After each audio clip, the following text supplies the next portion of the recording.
Are your hormones making you feel like a stranger in your own body? You're not alone, and most women are never told the right way to test their hormones.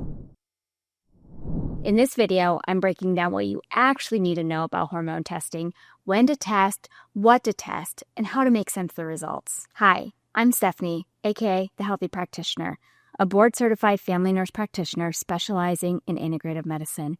I've helped hundreds of women uncover hidden hormone imbalances and finally get answers. Most women come to me and they're told that their labs are normal. They went to their provider, they ran a few tests, and they said, everything looks fine, you're either depressed or nothing's wrong with you.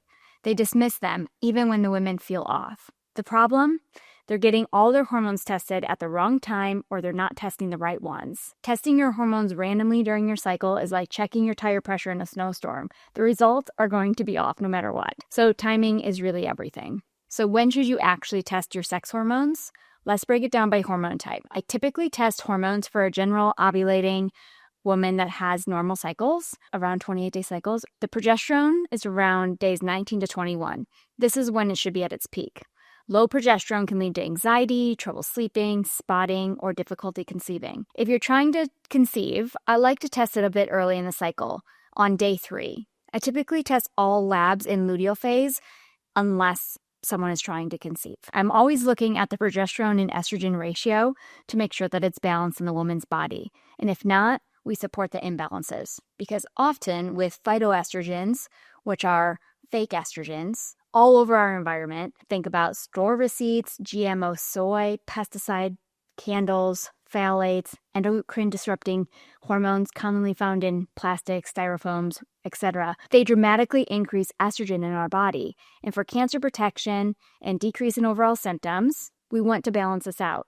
So oftentimes I'm supporting with progesterone. Cortisol, ideally, is tested in the morning before 10 a.m. If adrenals issues do not resolve after the initial testing and treatment, I order a saliva test to check for cortisol levels throughout the day. I've mentioned this in other videos, but the salivary hormone testing that I do for cortisol, I look at in the morning, noon, evening, and bedtime. So when you wake up, cortisol should be at the highest of the day. It's like the bucket of energy that you have. If it's starting out, the bucket's half full, then that's what you get for the energy for the rest of the day. As your day goes on, cortisol decreases and melatonin increases. So when you're ready to sleep, melatonin is called the sleepy hormone because it's supposed to be the highest at night. So they should be inversely related. If you have adrenal fatigue, your bucket is not starting out robust in the morning, leading you to fatigue throughout the day. And it can drastically decrease after noon as well. And that sharp decline can lead to extreme fatigue in the afternoon, especially after eating lunch. Thyroid hormones. While technically not a sex hormone, thyroid imbalances feel like hormone issues. I always check TSH, free T3, free T4, reverse T3, and the thyroid antibodies. Most conventional labs give you the wide normal range, but just being in normal range doesn't make you optimal. I tell people that's a normal range for our general sick public. We want to be above optimal. So I look at functional ranges to see what's really going on. I love to see TSH less than 2 and free T3 above 3.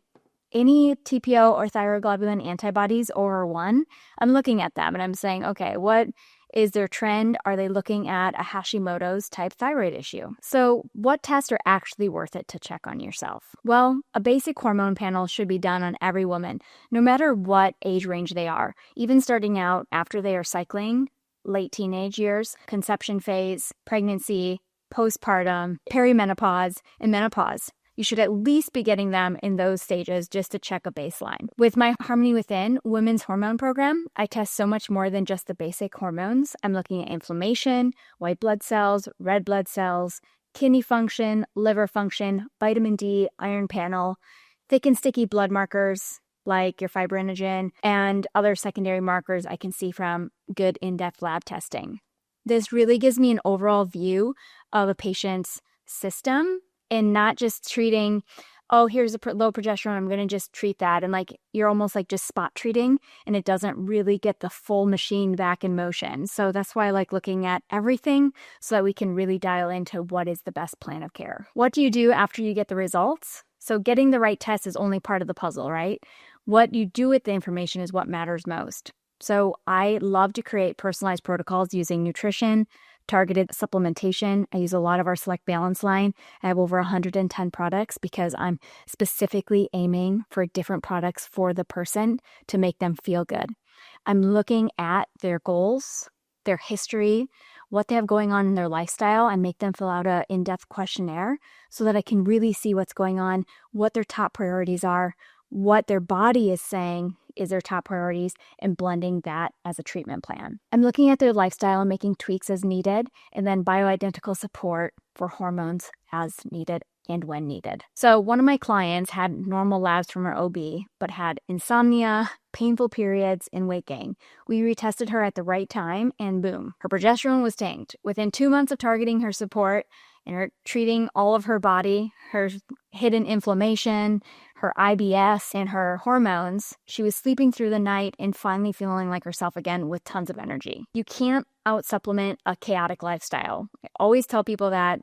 Even though I own a supplement line, I do that because I want someone, if they have to take supplements, to have the purest, highest quality, and tested forms. But I don't want you to have to supplement a chaotic lifestyle. That's just like giving you medications, right? Supplements can turn into medications depending on the need for them. You know, some people come in and they want to be healthy and natural, but they just want to supplement their way to health. And you can't do that. The whole base foundation of your body has to be moving with all support. So we have to look at our lifestyle. We have to look at our sleep. We have to look at our nutrition. All of that stuff plays a part. My approach always starts with root cause, gut health, detox pathways, making sure that they're open. I always ask my patients, are you pooping at least 1 to 2 times a day? If you're not, you have to get on that because that's one of our major detox pathways. Having normal cycles and bleeding is actually a special detox pathway for women. So making sure that we are having really good cycles. What are we doing with our lymph? Are we moving our lymph and clearing the toxins from that? With sedentary lifestyles, sitting at chairs, that can make our lymph stagnant and harbor toxins. So moving our lymph.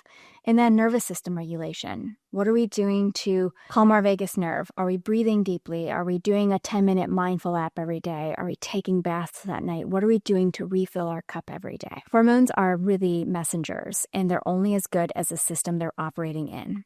Remember, you deserve answers when it comes to your hormones. If you're tired of being told everything is normal when you know it's not, it's time to go deeper. If you want help decoding your hormones, I have a free hormone lab guide, and you can get that. You can get your labs drawn. We have some kits available on the selectbalance.com website, and I would love to look at your individual healthcare goals and make them a priority. I hope you have a great day. Like, follow, share for more, and we'll see you next time.